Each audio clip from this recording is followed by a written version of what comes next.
और चलिए अब बात पश्चिम बंगाल में धर्म वाली सियासत की, जो विधानसभा चुनाव से पहले जोर पकड़ चुकी है। अब हुगली में इज्तिमा के इंतजाम पर नई जंग छिड़ गई है। मुर्शिदाबाद, कोलकाता और अलग अलग जगह की हम तस्वीरें आपको दिखा रहे हैं। कोलकाता, हुगली की ये तस्वीरें हैं।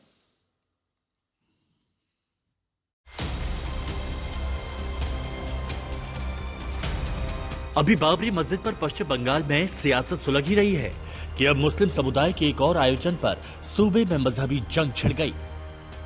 ये तस्वीरें पश्चिम बंगाल के हुगली की हैं, जहां इज्तिमा में शामिल होने के लिए मुस्लिम समुदाय का जत्था पहुंचा है। आयोजन 4 दिनों का है और इसे लेकर ममता सरकार ने भी खास इंतजाम किए हैं। अब इसी आयोजन में कंबल बांटने पर राजनीति गर्मा गई। बीजेपी कह रही है कि जिस तरह से इज्तिमा में आए लोगों के लिए इंतजाम हुए हैं, वैसी ही व्यवस्था गंगा सागर मेले में पहुंचने वाले श्रद्धालुओं के लिए भी की जाए।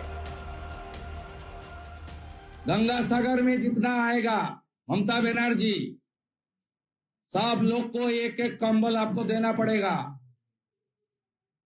सरकार सबके लिए है।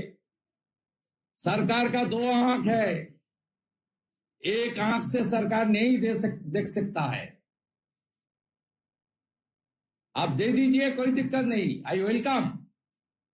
लेकिन जब 13 जनवरी गंगा सागर आएगा, आपको 50 लाख, 60 लाख, 1 करोड़ जितना श्रद्धालु आएगा, 10 तारीख से 17 तारीख सबको ब्लैंकेट देना पड़ेगा।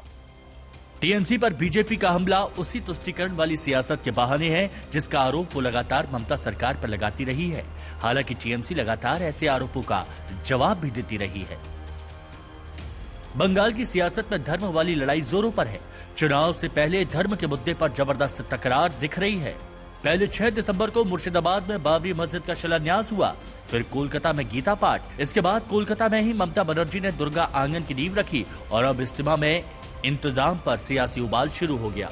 हालांकि सियासत के बीच ममता बनर्जी खुद को सेक्युलर बताती रही हैं।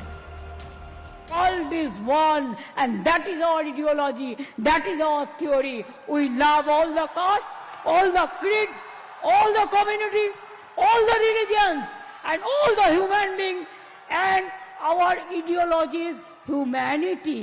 There is no alternative of humanity. लेकिन चुनाव से पहले हमले तेज हैं।